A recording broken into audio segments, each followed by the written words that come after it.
A young guy named Ilya did not want to be late for the bus, so he left his girlfriend Yulia at the beginning of the 9th evening. He lived on the other side of town, and to get home he had to take 2 buses. First on one to the center, and then on the other to his neighborhood. The trip usually took a little over an hour. The bus was delayed. The Russian wind could blow through the guy's thin jacket. Therefore, when Route 110, previously unknown to him, arrived, Ilya got excited and piled into the back of the bus.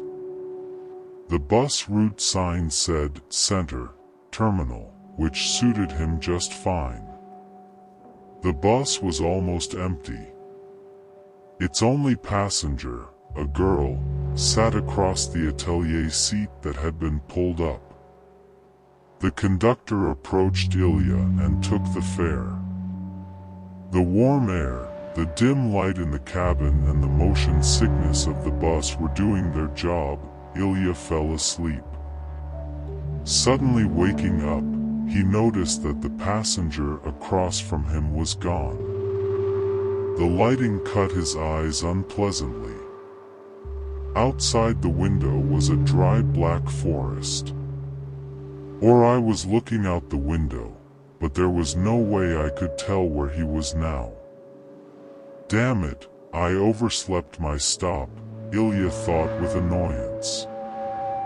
And so, the next stop is the final one. After a while the forest ended, wooden houses appeared, none of which had lights on. The bus stopped, the doors opened. A pleasant smell of wood wafted from the street. Boy, that was our last lap back. We're not going, the conductor shouted to him. Will there be any more buses? Ilya asked. There will be one last one until 11 o'clock. Elijah glanced at his watch. It was 30 minutes until the bus arrived. He got up and went outside. There wasn't a soul around. There were no cars, no people wanting to walk the streets on their way home or just walking around. Time was passing and it was already early 12 on the clock. There was still no bus. Ilya pulled out his cell phone and dialed Yulia's number. Sonia, Yulia said. Hi, listen, I took the wrong 110 bus here, the wrong way. Anyway, I'm at some kind of terminus. The buses aren't going backwards anymore. 110. I've never seen one of those before. Yeah, neither had I until now. Anyway, can you call a cab and pick me up? 'Cause I don't have any money on me. Okay, give me the address or... I walked up to the little store and tried to find the name of the street or house. The sign on it was so old and faded that Ilya could hardly distinguish the indication of the street and house number. So, write it down, the last lane, house 32. That's it, wait, as if higher up I'll call, or... I decided not to stand in the street and headed for the nearest entranceway. The entryway was even darker than the street. He pulled out his phone and turned on the flashlight.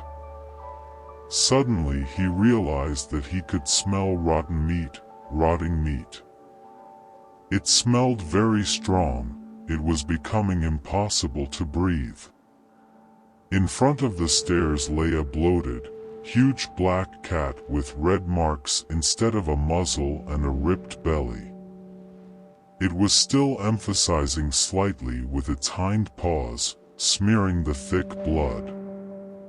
The silence was broken by some distant muffled slapping and faint slurping.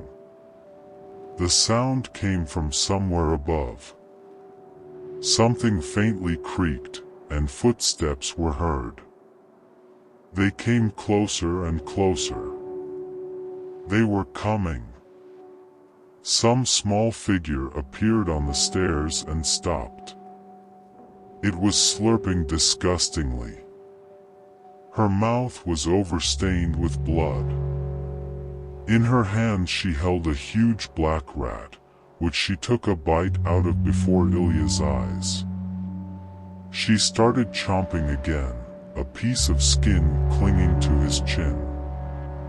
Ilya shrieked and fled in terror.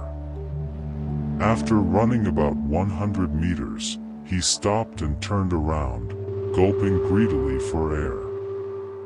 He was horrified to see this something making disgusting slurping noises and running on all fours.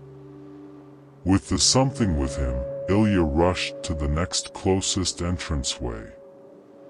With Nastya opening the door, running into it. He slammed the door behind him and watched in horror as the doorknob twitched. It went on like this for several more minutes. The unknown was pulling the knob and wanted to get inside. When everything went quiet, Ilya cautiously opened the door quietly. The street was completely empty. He saw a bus standing at the bus stop. Ilya happily rushed to it and ran inside. But the door wouldn't close, and the bus continued to stand there from then on. Ilya was never found. Not a week later, not a month, not a year. And time went on. His girlfriend Yulia got married and moved to another city. She gradually forgot Ilya, but something happened that made her remember him. Late at night, a phone call rang in Yulia's apartment. "Hello?" said Yulia. "Hi," came a painfully familiar voice. "Listen, I'm the one who went nowhere, on some 110 bus, to some terminus. Buses don't go back anymore." The phone fell out of her hands, but she continued to hear the voice clearly. "Or can't you call a cab? Can't you pick me up from here, please?"